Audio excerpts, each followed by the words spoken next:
everyone! Are you ready for your next chapter? Dreams. The big friendly giant was seated at the great table in his cave, and he was doing his homework. Sophie sat cross-legged on the tabletop nearby, watching him at work. The glass jar containing the one and only good dream they had caught the day before stood between them. The BFG, with great care and patience, was printing something on a piece of paper with an enormous pencil. "What are you writing?" Sophie asked him. "Every dream is having its special label on the bottle," the BFG said. "How else could I be finding the one I am wanting in a hurry?" "But can you really and truly tell what sort of a dream it's going to be simply by listening to it?" Sophie asked. "I can," the BFG said, not looking up. "But how? Is it by the way it hums and buzzes?" "You is less or more right," the BFG said. "Every dream in the world is making a different sort of buzzy hum music. And these grand swashbuckling ears of mine is able to read that music." "By music, do you mean tunes?" "I is not meaning tunes." "Then what do you mean?" "Human beings is having their own music, right or left?" "Right," Sophie said. "Lots of music."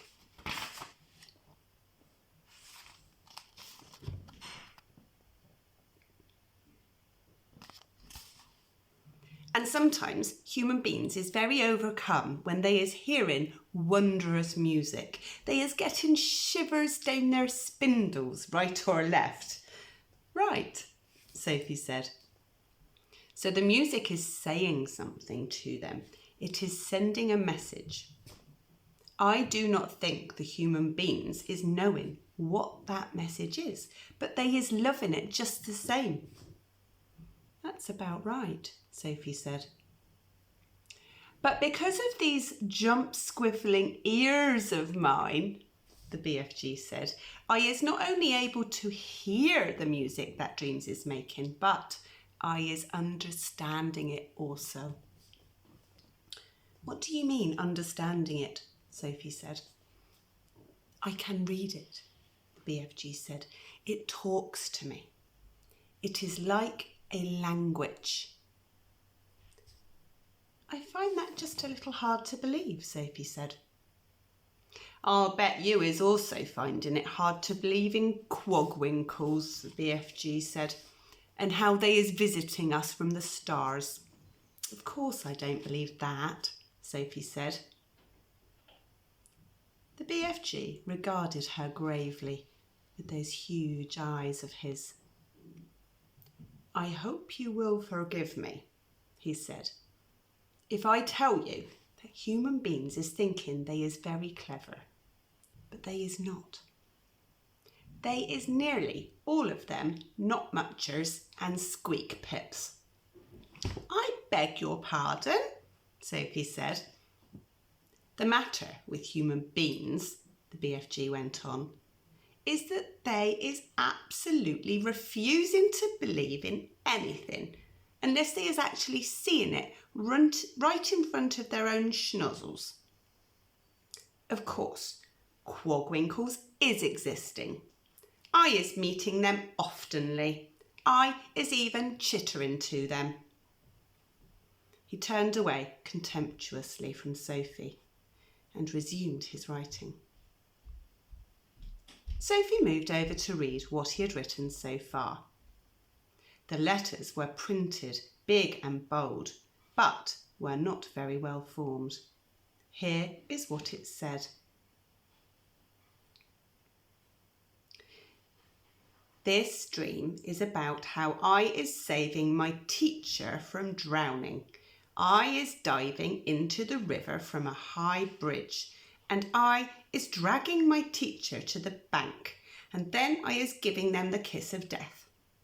And there's a little picture here as well.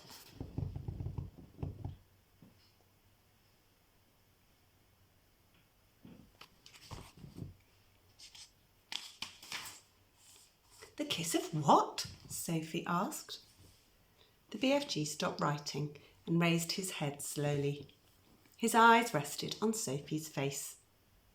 I is telling you once before, he said quietly, that I is never having a chance to go to school. I is full of mistakes. They is not my fault. I do my best. You is a lovely little girl, but please remember that you is not exactly Miss Knows Everything yourself. I'm sorry, Sophie said. I really am. It is very rude of me to keep correcting you. The BFG gazed at her for a while longer. Then he bent his head again to his slow, laborious writing. Tell me honestly, Sophie said, if you blew this dream into my bedroom when I was asleep, would I really and truly start dreaming about how I saved my teacher from drowning by diving off the bridge? More, the BFG said, a lot more. But I cannot be squibbling the whole grope flunking dream on a titchy bit of paper. Of course there is more. The BFG laid down his pencil and placed one massive ear close to the jar. For about 30 seconds, he listened intently. Yes, he said, nodding his great head solemnly up and down. This dream is continuing very nice. It has a very hunky-dory ending. How does it end? Sophie said.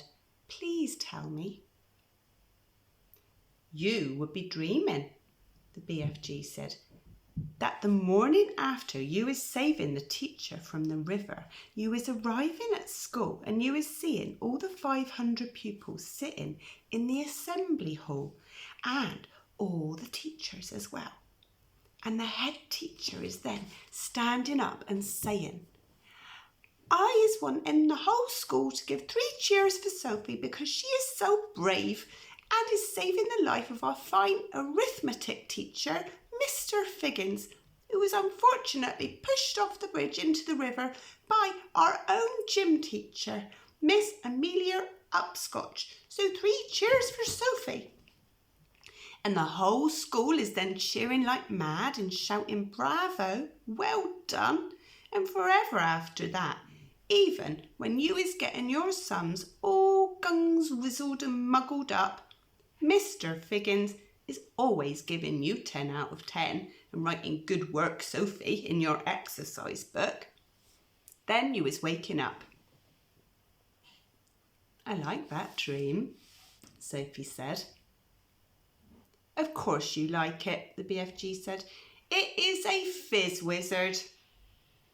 He licked the back of the label and stuck it on the jar.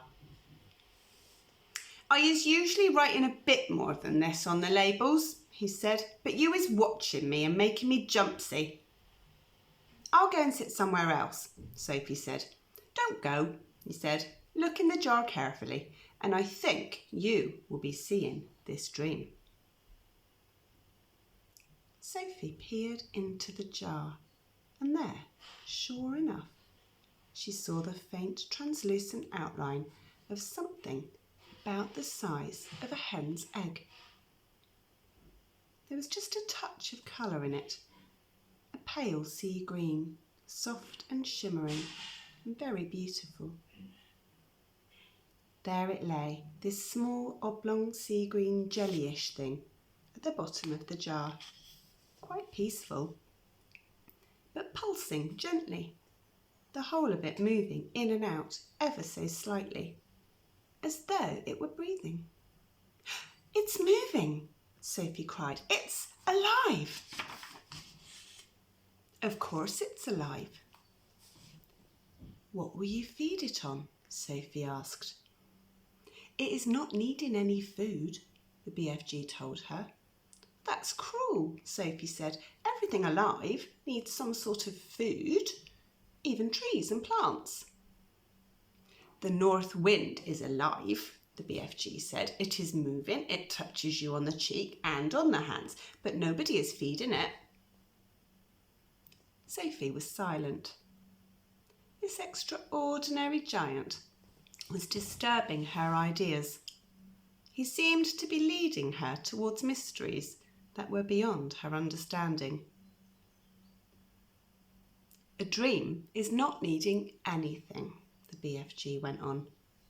If it is a good one, it is waiting peaceably forever until it is released and allowed to do its job. If it is a bad one, it is always fighting to get out. The BFG stood and walked over to one of the many shelves and placed the latest jar among the thousands of others. Please, can I see some of the other dreams? Sophie asked him. The BFG hesitated. Nobody is ever seeing them before, he said. But perhaps, after all, I is letting you have a little peep. He picked her up off the table and stood her on the palm of one of his huge hands. He carried her towards the shelves. Over here is some of the good dreams, he said. The Fizz Wizards. Would you hold me closer so I can read the labels? Sophie said. My labels is only telling bits of it, the BFG said. The dreams is usually much longer. The labels is just to remind me. Sophie started to read the labels. The first one seemed long enough to her. It went right around the jar, and as she read it, she had to keep turning the jar. This is what it said. Today I is sitting in class and I discover that if I is staring very hard at my teacher in a special way, I is able to put her to sleep. So I keep staring at her and in the end her head drops onto her desk and she goes fast to sleep and snorkles loudly. Then in marches the head teacher and he shouts, "Wake up, Miss Plumridge! How dare you go to sleep in class? Go fetch your hat and coat and leave this school forever. You is sacked." But in a jiffy, I is putting the head teacher to sleep as well. And he just crumples slowly to the floor like a lump of jelly. And there he lies all in a heap and starts snorkeling even louder than Miss Plumridge. And then I is hearing my mummy's voice saying, "Wake up, your breakfast is ready."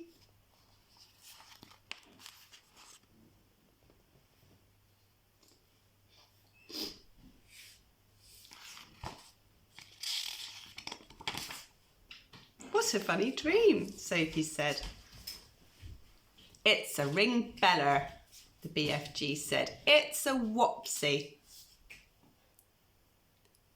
Inside the jar, just below the edge of the label, Sophie could see the putting to sleep dream lying peacefully on the bottom, pulsing gently. Sea green like the other one, but perhaps a trifle larger. Do you have separate dreams for boys and for girls? Sophie asked. Of course, the BFG said. If I is giving a girl's dream to a boy, even if it was a really wopsy girl's dream, the boy would be waking up and thinking, what a rot bungling, grink sludging old dream that was. Boys would, Sophie said. These here is all girls' dreams on this shelf, the BFG said. Can I read a boy's dream? You can, the BFG said, and he lifted her to a higher shelf. The label on the nearest boy's dream jar read as follows. I is making myself a marvellous pair of suction boots, and when I put them on, I is able to walk straight up the kitchen wall and across the ceiling.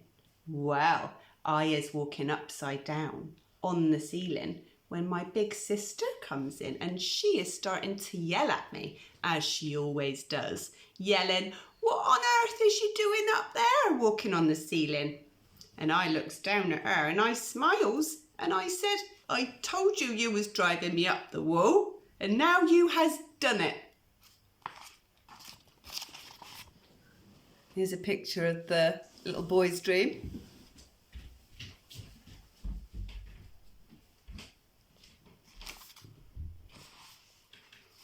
"I find that one rather silly," Sophie said. "Boys wouldn't," the BFG said, grinning. "It's another ring beller. Perhaps you has seen enough now." "Let me read another boys' one," Sophie said.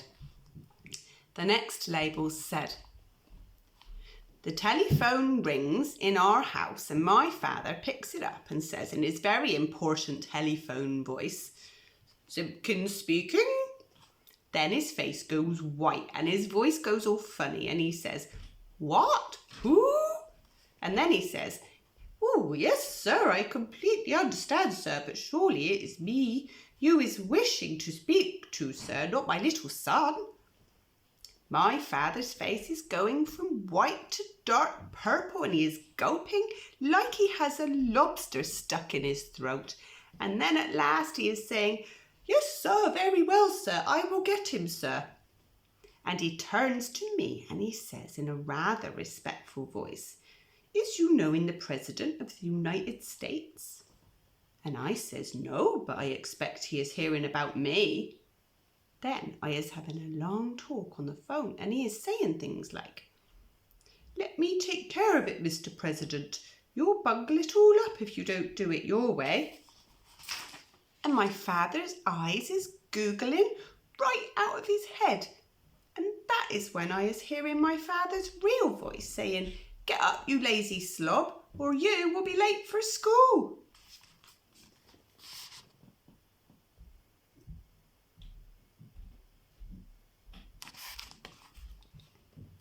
"Boys are crazy," Sophie said.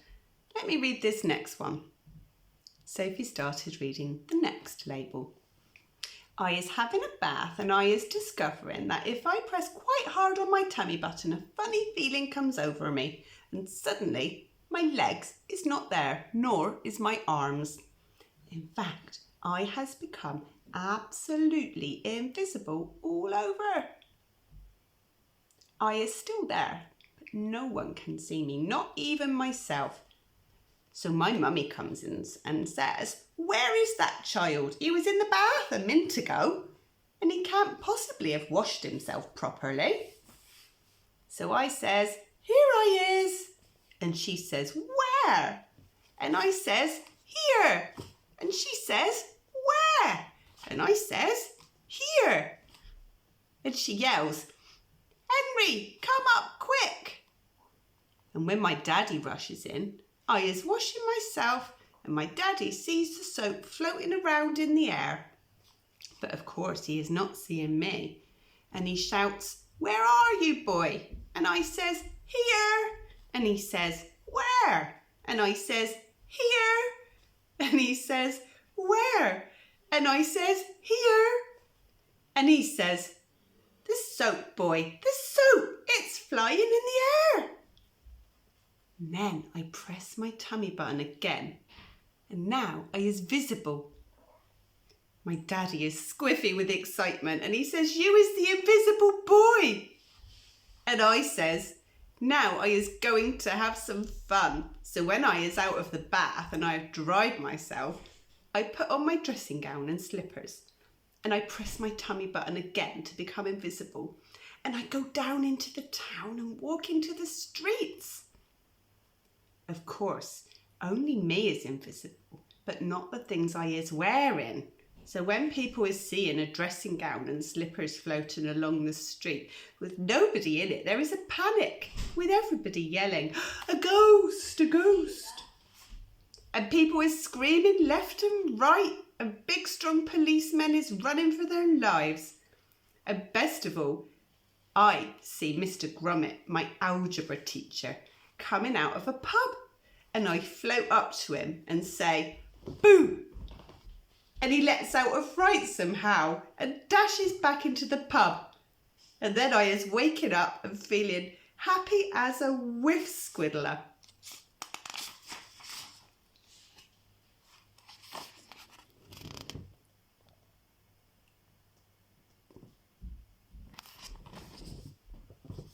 Pretty ridiculous, Sophie said.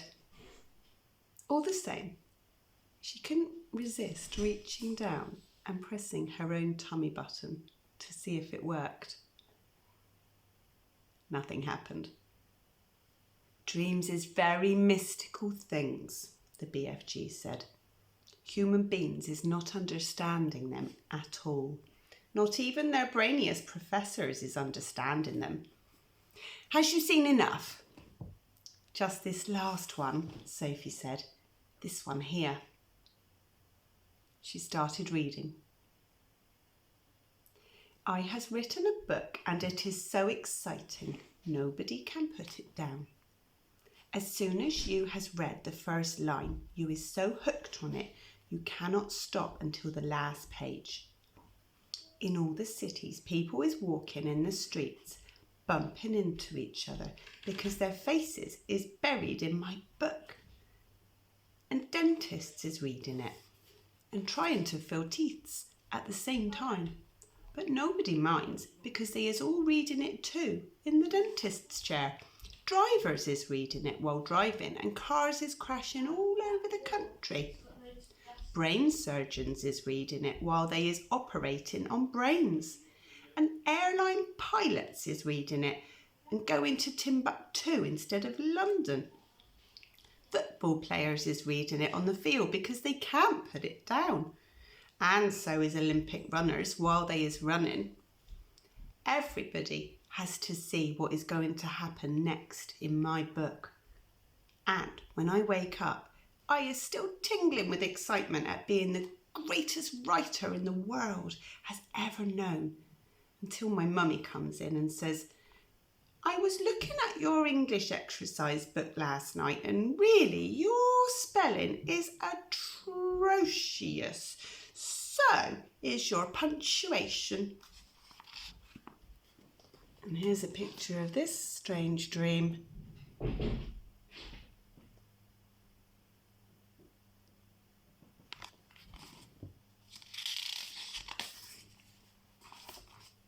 That's enough for now, the BFG said. There is dillions more, but my arm is getting tired of holding you up. What are all those over there? Sophie said. Why have they got such tiny labels? That, the BFG said, is because one day I is catching so many dreams. I is not having the time or energy to write out long labels, but there is enough to remind me. Can I look? Sophie said. The long-suffering BFG carried her across to the jars she was pointing to. Sophie read them rapidly, one after the other. I is climbing Mount Everest with just my pussycat for company.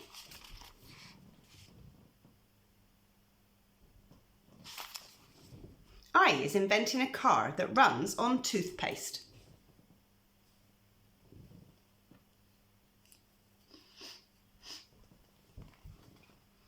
I is able to make the electric lights go on and off just by wishing it.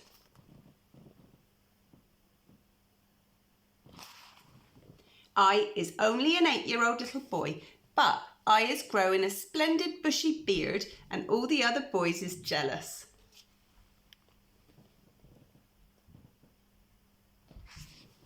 I is able to jump out of any high window and float down safely.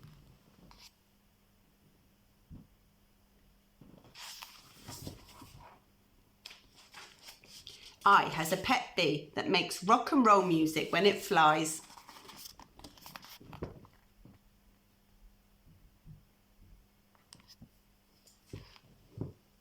What amazes me, Sophie said, is how you ever learned to write in the first place. Ah, said the BFG, I has been wondering how long it is before you is asking me that. Considering you never went to school, I think it's quite marvellous, Sophie said. How did you learn? The BFG crossed the cave and opened a tiny secret door in the wall. He took out a book, very old and tattered. By human standards, it was an ordinary-sized book, but it looked like a postage stamp in his huge hand. "One night," he said, "I is blowing a dream through a window and I sees this book lying on the little boy's bedroom table. I wanted it so very badly, you understand, but I is refusing to steal it. I would never do that." "So how did you get it?" Sophie asked. "I borrowed it," the BFG said, smiling a little. "Just for a short time, I borrowed it." "How long have you had it?" Sophie asked. There's the book. "Perhaps only about 80 years, the BFG said. "Soon I will be putting it back." "And that's how you taught yourself to write?" Sophie asked him. "I is reading it hundreds of times," the BFG said, "and I is still reading it and teaching myself new words and how to write them. It is the most scrumdiddlyumptious story." Sophie took the book out of his hand. "Nicholas Nickleby," she read aloud. "By Darl Chickens," the BFG said. "By who?" Sophie said. Just then there came a tremendous noise of galloping feet from outside the cave. "What's that?" Sophie cried. "That is all the giants zip-fizzing off to another country to guzzle human beings," the BFG said. He quickly popped Sophie into his waistcoat pocket, then hurried to the cave entrance and rolled back the stone. Sophie, peeping out of her spy hole, saw all 9 of the fearsome giants coming past at full gallop. "Where is you off to tonight?" shouted the BFG. "We is all flashbunking off to England tonight," answered the flesh lump eater as they went galloping past. "England is luctious land and we's all fancying a few nice little English chiddlers." "I," shouted the maid masher, "is knowing where they is a giggle house for girls and I is guzzling myself full as a froth blower." "And I know where there is a boggle box for boys," shouted the gizzard gulper. "All I has to do is reach in and grab myself a handful. English boys is tasting extra lick squishy." In a few seconds the 9 galloping giants were out of sight. "What did he mean?" Sophie said, poking her head out of the pocket. "What is a giggle house for girls?" "He is meaning a girls' school," the BFG said. "He will be eating them by the bundle." "Oh no!" cried Sophie. "And boys from a boys' school," said the BFG. "It mustn't happen," Sophie cried out. "We've got to stop them. We can't just sit here and do nothing." "There is not a thing we can do," the BFG said. "We is helpless as horse feathers." He sat down on a large, craggy blue rock near the entrance to his cave. He took Sophie from his pocket and put her beside him on the rock. "It is quite safe for you to be outside until they is coming back," he said. The sun had dipped below the horizon and it was getting dark. And that's the end of today's chapter. If you look on the website and you scroll up from the video, you'll see there's some questions that you can have a go answering. Or maybe you'd just like to draw a picture of something that we read about in the chapter today. If you do, send us a photo of your work, send it to the Year 3/4 email, and we'd love to see that you're enjoying our story. Have a lovely Easter. Happy Easter, everybody, and we'll see you soon. Bye.